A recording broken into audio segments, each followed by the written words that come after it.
contrastes, con Mitzi Cordero.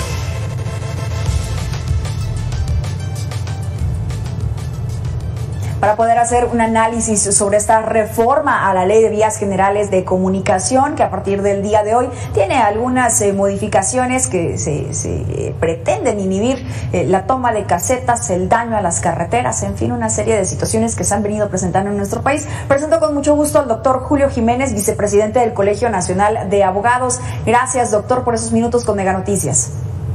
Mitzi, ¿qué tal? Muy buenas tardes a ti, a tu importante auditorio. Gracias por la oportunidad de poder compartir alguna reflexión del jurídico en estos momentos tan difíciles pues para los mexicanos.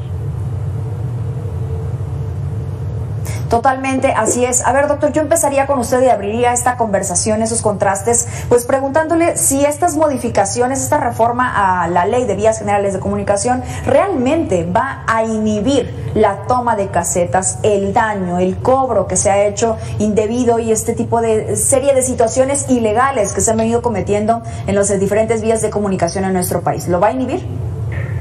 Desafortunadamente, las decisiones de carácter legislativo obedecen a intereses de carácter político electoral, no para atender ni resolver los problemas de carácter ciudadano, no para resolver los problemas de carácter de violencia, de injusticia o de impunidad, e incluso de corrupción.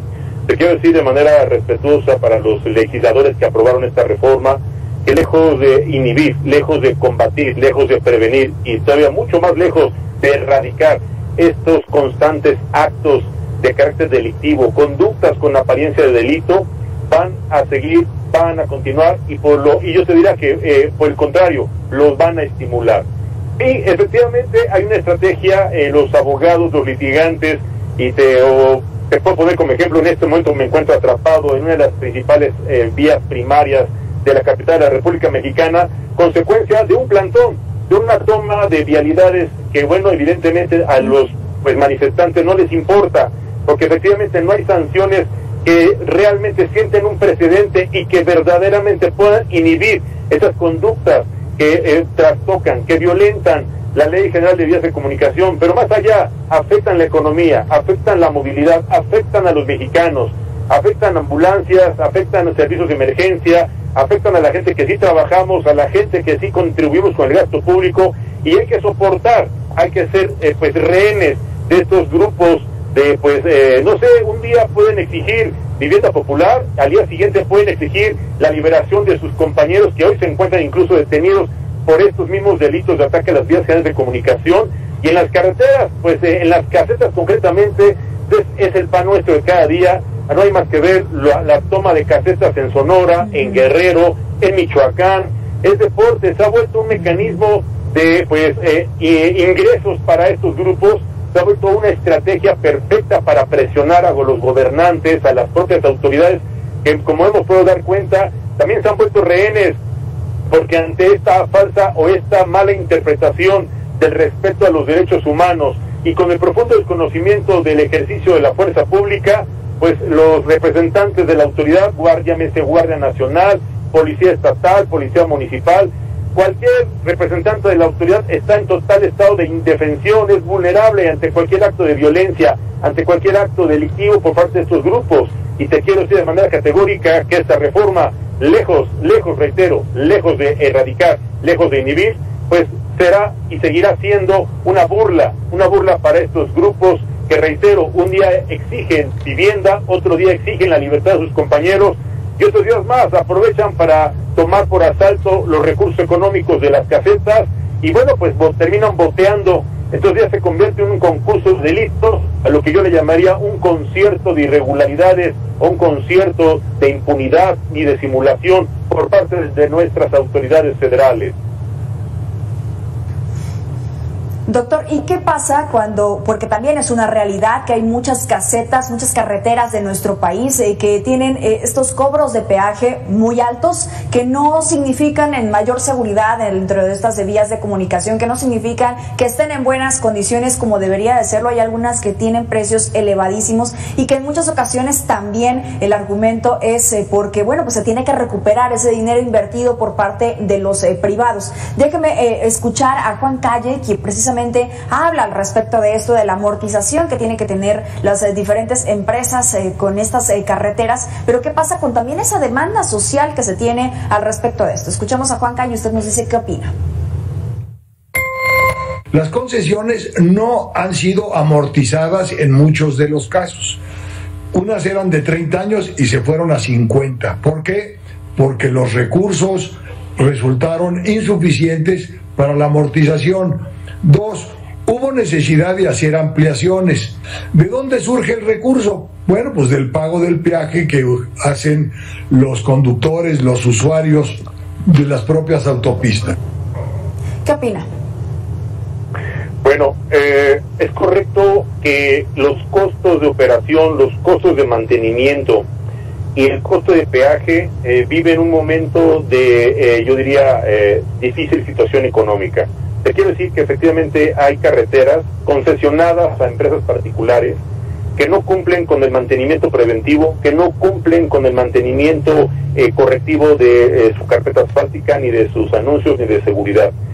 Sin embargo, cobran cuotas de peaje muy altas, cobran, yo diría, de manera exagerada un peaje que no responde a los servicios que brinda su carretera, o al menos el tramo que recorremos los usuarios de caminos y puentes concesionados. Personalmente te digo, yo todos los días transito la carretera México-Toluca y la verdad es que recorremos tramos que sinceramente no responden a las necesidades de movilidad, a las necesidades de tráfico pesado, no responden a las condiciones de seguridad, no responden a las necesidades de prevención de delitos, y sí, sin embargo, los usuarios tenemos que vernos pues en total estado también de indefensión ante un cobro excesivo, ante la indiferencia, ante el abuso por parte de esas empresas concesionarias, que ellos lo único que están viendo, por lo que escucho, es un interés de carácter económico, están viendo sus intereses personales o comerciales, y están dejando de lado el fin,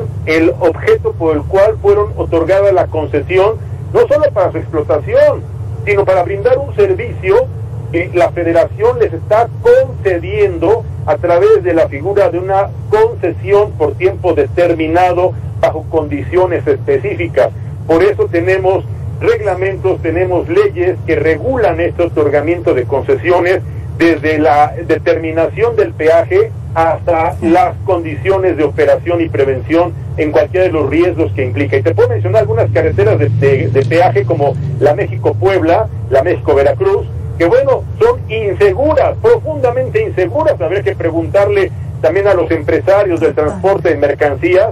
Todos los días son víctimas de la delincuencia. Ya no hay condiciones de seguridad ni de prevención del delito, y sin embargo están pagando un peaje por un servicio que no están recibiendo. Eso también tendría la autoridad que estar atendiendo de manera oportuna, de manera preventiva. Sin embargo, te vuelvo a repetir, la intención del concesionario es atender su intención comercial, económico, financiero. La intención del gobierno para la circulación, jugar a la improvisación frente a las graves consecuencias que los usamos, los caminos y puentes concesionados, que estamos dando un peaje frente al mal servicio que están brindando. Y eso es una condición de inseguridad, es una condición que nos pone en riesgo, porque las carpetas asfálticas no están en las mejores condiciones, y es una constante que la delincuencia organizada ha tomado por asalto estos tramos para cumplir con una serie de acciones de robo de tractocamiones, asalto a familias completas en época de vacaciones. La México-Acapulco, en el tramo de Chilpancingo, ha sido una constante en donde se han asaltado literalmente a familias enteras, les han quitado las camionetas y por algo que no estamos recibiendo, y esto es muy preocupante. Doctor, hay una frase muy común en nuestro país que dicen que México no tiene un problema de leyes, lo que tiene es un problema de aplicación, y eso pareciera ser que es lo mismo de lo que estamos tratando el día de hoy, esta reforma a la Ley de Vías Generales de Comunicación. Escuchamos luego posturas por parte del gobierno federal en donde le dice a la tribu yaqui, que lleva años tomando el sur de Sonora, las casetas, las carreteras, que para que ya no las tomen les van a dar programas sociales. ¿Esto qué significa en términos de usted, que es un experto en las leyes? Te quiero decir que es preocupante, es decepcionante y es alarmante para los mexicanos ver que el gobierno, que nuestras autoridades, que nuestros representantes estén pretendiendo negociar la ley. La ley, su aplicación y sus consecuencias no pueden ser objeto de negociaciones. La ley no se negocia, la ley se aplica. El problema es que nuestras autoridades han tenido el miedo, han tenido el temor, basado y fundado en la ignorancia, en la profunda ignorancia del Estado de Derecho en el que nos encontramos. Y bueno, para ellos es más fácil llegar a un acuerdo económico, político, negociando la aplicación de la ley, otorgándoles beneficios sociales, programas, becas y una serie de canojías que vienen siendo los reclamos de estos. Sí, desafortunadamente, y eso es lo que termina siendo el gran negocio de estas agrupaciones, que buscan precisamente cada año, cada 6 meses, buscan el beneficio económico, el programa, buscan precisamente estos actos de corrupción en donde las autoridades caen y terminan siendo también rehenes de estos grupos. Y no les puedo llamar de maestros, de ganaderos, no les puedo llamar de agricultores, no les puedo llamar de alumnos, no les puedo llamar más que ciudadanos que han visto en esta nube de una falsa interpretación de los derechos humanos, en este doble discurso de una autoridad que no sabe, que no quiere y que mucho menos entiende del ejercicio y la aplicación de la ley. No entienden el cumplimiento de sus obligaciones constitucionales, en donde la ley, reitero, ni se negocia y tampoco se condiciona su aplicación a cambio de un beneficio económico o de un programa social. Eso es corrupción. Y eso violenta el Estado de Derecho y deja a los mexicanos en total estado de indefensión. Coincido completamente con usted, doctor. Para cerrar esta entrevista, déjeme escuchar a Didier Ramírez. Él es periodista y director editorial para el Grupo T21, que seguramente usted coincide con él. Señala que los bloqueos carreteros pasaron de ser una protesta social a una fuente de ingresos ante la falta de acciones por parte de la autoridad. Lo escuchamos. Yo creo que lo que tendrías que hacer es garantizar que hay una afectación, como ya lo decías, hay una afectación económica al concesionario, pero hay una afectación económica a todos los que transitan. Entonces, multarlos, van a pagar la multa y van a salir o van a llegar otros grupos. Y eso, a lo mejor cuando ejercen esas multas o ejercen esa presión o cuando se ejerce alguna acción penal contra algún grupo, pero van a seguir surgiendo grupos. Entonces lo que tenemos que hacer o lo que se tiene que hacer por parte del Estado es precisamente hacer valer lo que está en las leyes, evitar que se tomen y no ser consecuentes. ¿Coincide, doctor? Totalmente de acuerdo. Aquí vale la pena recordar que en la reforma disminuye la penalidad, disminuye las condiciones de sanciones. Sí. Esto es un estímulo a que estos grupos, reitero, estos grupos que se visten o se disfrazan de luchadores sociales, que se disfrazan abanderados, a lo mejor legítimas, a lo mejor justificadas frente a los ojos de la indiferencia del gobierno. Y te pongo el caso de Ayotzinapa, el caso de los maestros en Michoacán, el caso de los productores en Sonora, el caso de grupos campesinos en Guerrero, a lo mejor también tenemos el claro ejemplo, y así tenemos en Tamaulipas, y tenemos en Oaxaca con los maestros. El tema aquí es que en aras de exigir que se resuelva un problema social, cometen un delito federal y afectan gravemente a la economía nacional y afectan los derechos humanos de todos los mexicanos que tenemos la necesidad de trabajar y la necesidad y el derecho constitucional de una libertad de tránsito a lo largo y a lo ancho de mi país. Y yo no puedo circular ya en avenidas primarias en la capital de la República Mexicana y tampoco en autopistas, en caminos concesionados, porque no me siento seguro, porque vivo en total estado de indefensión como ciudadano, me siento en total estado de incertidumbre como habitante de un país que no ve que la autoridad cumpla con su deber constitucional, pero sí doy cuenta que la impunidad, la corrupción y la negociación de una ley sigue siendo el caldo de cultivo y sigue siendo el estímulo para que estos grupos de parásitos, de delincuentes, porque permítanme, he querido ser muy respetuoso, pero la gente que comete un delito de esta naturaleza federal son delincuentes, no son presuntos delincuentes, y tenemos las evidencias cuando atacaron a las fuerzas federales, a la Guardia Nacional, lanzándole un tractocamión y un tráiler.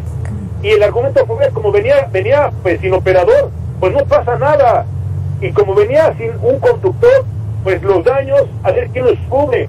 Pero si hubiera cobrado la vida de alguno de los miembros de la Guardia Nacional, ¿a quién hubiera dado desde el... ¿A quién? La propia autoridad está fomentando ese tipo de ejercicios de abuso y de total anarquía, la que hoy estamos padeciendo todos los mexicanos. Y bueno, te puedes ir en Jalisco, en Oaxaca, en Guerrero, esta es la constante, desafortunadamente. Y muchos ejemplos más. Doctor Julio Jiménez, muchas gracias por haber estado con nosotros. Esperemos de verdad que pronto pueda pasar allí donde se encuentra pues prácticamente varado y que pueda llegar hasta su punto de destino. Muchas gracias por esta entrevista y esos minutos con Mega Noticias. Muchas gracias por la oportunidad de dirigirme a tu importante. Presto mis disculpas, pero soy el claro ejemplo de que estamos atrapados en una habilidad en donde los manifestantes no nos dejan cruzar ni movernos. Muchas gracias y muy buenas tardes. Lamentable. Buen camino, vicepresidente del Colegio Nacional de Abogados. Vamos a la pausa y regresamos con más.